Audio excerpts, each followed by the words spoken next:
구독자님, 오늘은 좀 뜨거운 논란 속으로 바로 들어가 보죠. 2021년 국민의힘 대선 경선 때 얘긴데요. 신천지 신도, 약 10만 명이 특정 후보를 돕기 위해 당원으로 가입했다 이런 주장이 다시 나왔습니다. 네, 이게 홍준표 전 대구시장이 신천지 이만희 교주한테 직접 들었다는 거잖아요. 맞아요.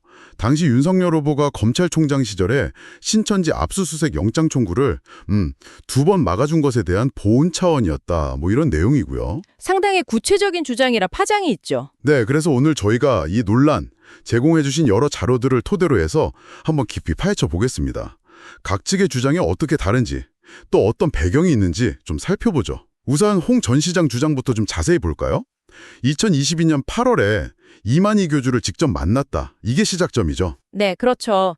당시 경선 때를 돌이켜보면 홍 전 시장이 여론조사에서는 꽤 앞섰었거든요. 네, 그랬죠. 그런데 정작 당원 투표에서 예상 밖의 결과가 나왔단 말이죠.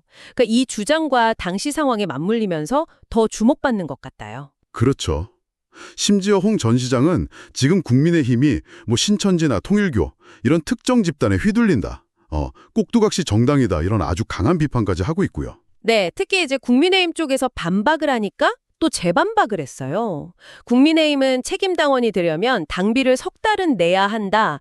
그래서 단기간에 10만 명이 가입해서 투표하는 건 불가능하다. 이렇게 얘기했잖아요. 네, 그런 반박이 있었죠. 자격 요건 문제예요. 그러니까 홍 전 시장은 아니다. 그때 일시적으로 조건이 완화됐다. 한 달만 내도 됐다. 이러면서요.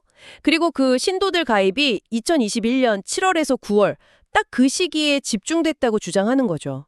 그 책임당원 자격 요건 완화 시점이랑 신도 가입 시기가 맞아떨어진다는 거군요. 네, 그게 홍 전 시장 측 주장의 핵심 중 하나예요.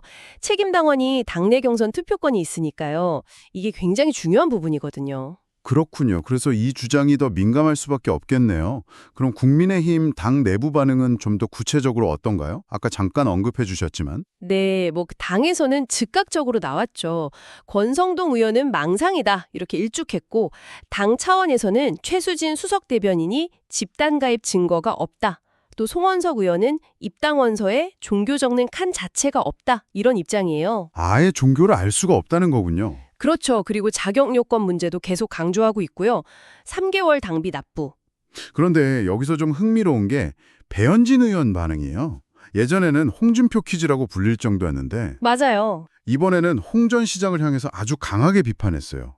흑심의 몇 년간 입 다물고 있다가 이제 와서 폭로 비방한다. 노회한 영혼의 비굴한 소리다. 이런 식으로요. 네, 그 발언 수위가 상당히 높았죠. 배 의원이 과거 홍 전 시장 캠프에 있었으니까요. 내부 사정을 아는 인물의 이런 반응이라서 이것도 좀 생각해 볼 지점인 것 같아요. 그렇죠. 논란의 신빙성에 또 다른 질문을 던지는 셈이니까요. 자, 그럼 당사자로 지목된 신천지 측 입장은 어떤가요? 신천지 측도 당연히 강하게 부인하고 있습니다. 홍 전 시장 주장한 날조다 이러면서 법적 대응까지 예고했어요. 법적 대응까지요? 네, 정치 개입설 자체를 전면 부인하고 있고요. 그 일부 언론에서 신천지 추정 당원 명단이라고 보도한 게 있었는데 네. 그것도 2019년에 자기들 교회 청년 명단이 유출돼서 조작된 거다 이렇게 주장하고 있습니다. 그 명단 자체의 신빙성에도 의문을 제기하는 거군요. 양측 입장이 정말 팽팽하네요. 네, 아주 첨예하게 대립하고 있죠. 이런 상황에서 더불어민주당은 당연히 이 기회를 활용하려고 하겠죠. 그렇습니다. 민주당은 이걸 윤석열 신천지 밀월 관계로 딱 규정하고 공세를 펴고 있어요. 김병기 대표 직무대행이 관련 의혹을 강하게 제기했고 전현희 최고위원은 정교분리 위반이다. 이건 위헌적 범죄 행위다. 이러면서 특검 수사까지 주장하고 나섰습니다. 특검까지요? 상당히 강경하네요. 네, 당 법률위원회 법률 검토하고 고발 같은 법적 대응도 지시한 상태라고 하고요.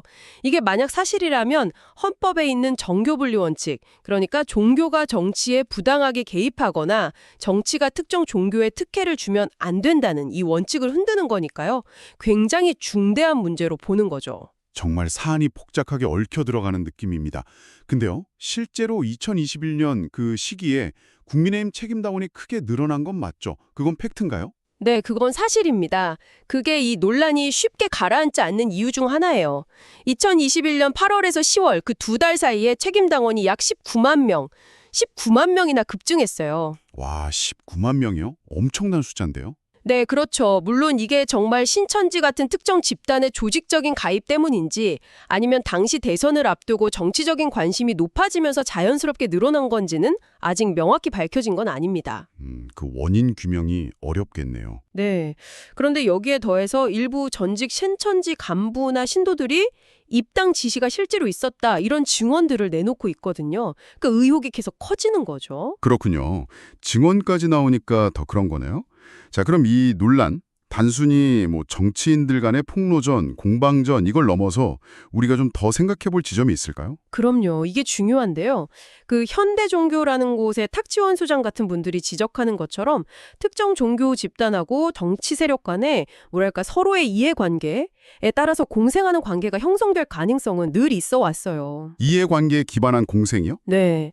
만약에 홍 전 시장 주장이 일부라도 사실이라면 이건 특정 집단의 조직적인 힘이 정당의 아주 중요한 의사결정, 예를 들면 대통령 후보를 뽑는 그런 과정에 얼마나 큰 영향을 미칠 수 있는가, 그리고 그런 영향력이 우리의 대의민주주의를 어떻게 왜곡시킬 수 있는가, 이걸 보여주는 아주 중요한 사례가 될 수도 있다는 거죠. 그렇네요. 특정 집단의 조직력이 당심을 흔들 수 있다는 거니까요.